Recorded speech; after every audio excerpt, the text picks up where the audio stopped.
Om Swastiastu dan salam harmoni. Hai teman-teman semuanya, perkenalkan kami dari kelompok 3 yang dimana di pertemuan kali ini akan menemani kalian semua di dalam pembelajaran mata kuliah telaah kurikulum dengan materi filosofi pengembangan kurikulum. Namun sebelum itu, izinkan kami untuk memperkenalkan diri terlebih dahulu, yang dimana dimulai dari saya. Perkenalkan, nama saya Putu Okta Satriani dengan NIM 2211031226 dan rekan saya.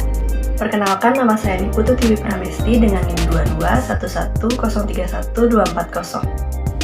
Perkenalkan, nama saya Dengan Sarjati dengan NIM 2211031245. Perkenalkan, nama saya Hidayat Lananda Nuarta dengan NIM 2211031259.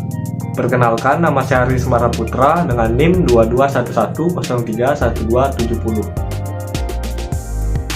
Jadi pada pertemuan kali ini ada pun topik yang akan kita bahas. Yang pertama yaitu filosofi landasan pengembangan kurikulum, filosofi pengembangan kurikulum Ki Hajar Dewantara, dan juga model pengembangan kurikulum. Filosofis landasan pengembangan kurikulum. Seperti yang kita ketahui, landasan filosofis merupakan suatu asumsi yang dijadikan titik tolak dalam rangka studi dan praktek pendidikan.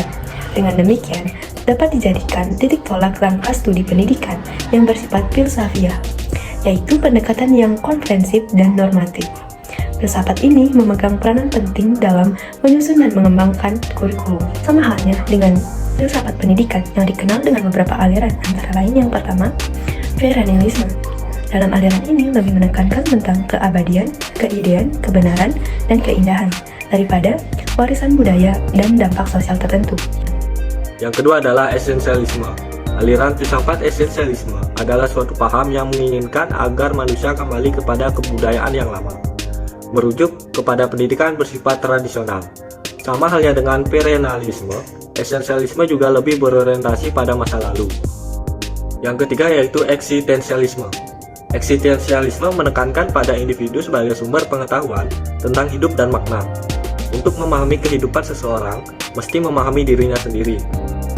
Yang keempat yaitu progresivisme.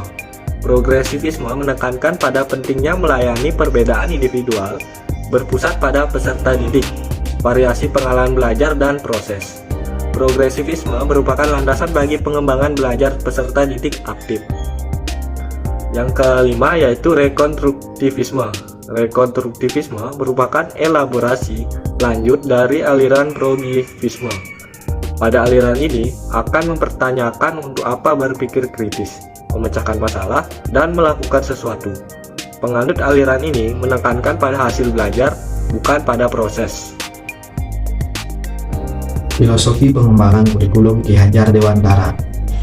Secara garis besar, filosofi pendidikan Ki Hajar Dewantara adalah pendidikan yang humanis, yang menghargai kebebasan dan kemerdekaan anak, yang menjunjung tinggi nilai-nilai budaya setempat dan menjunjung tinggi rasa kebangsaan, nasionalisme, dan semangat patriotisme.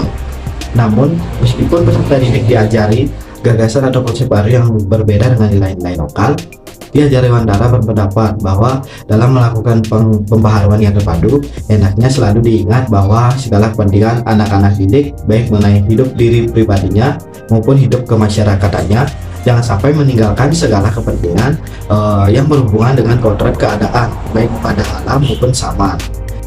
Disebutkan bahwa ruh dari pendidikan ialah karakter.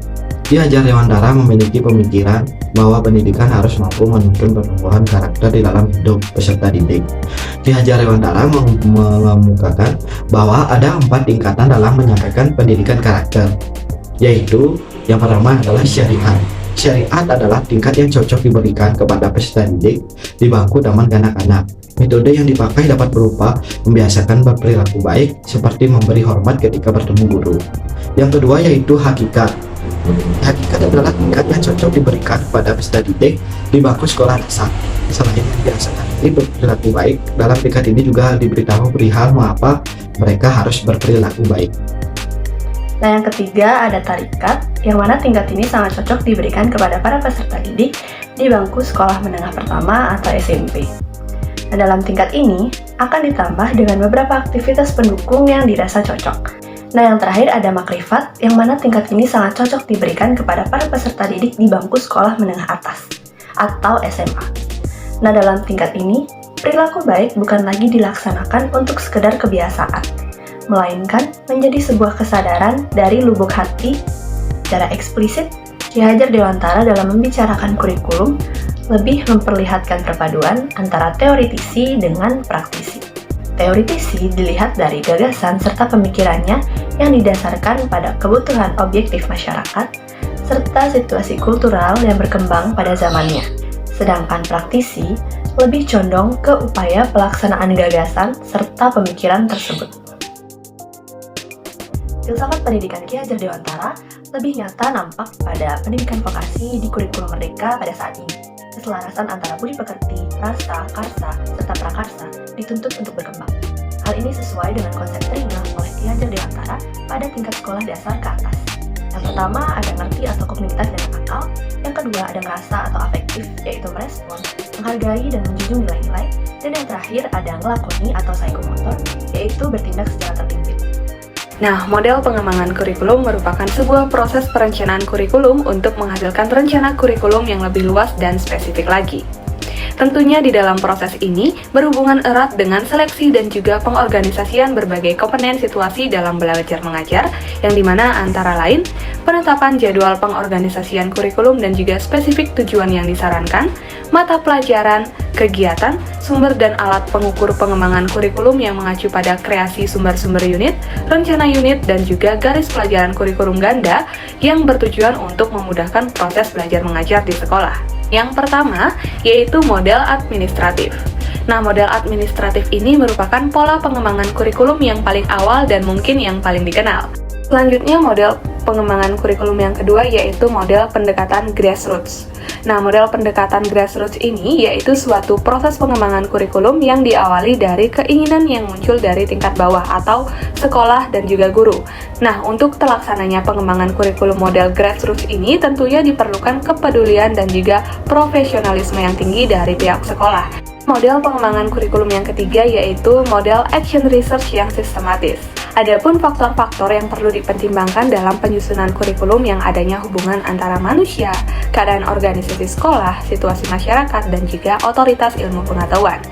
Model pengembangan kurikulum Hilda Taba ini dikembangkan oleh Hilda Taba atas dasar data induktif yang disebut sebagai model terbalik.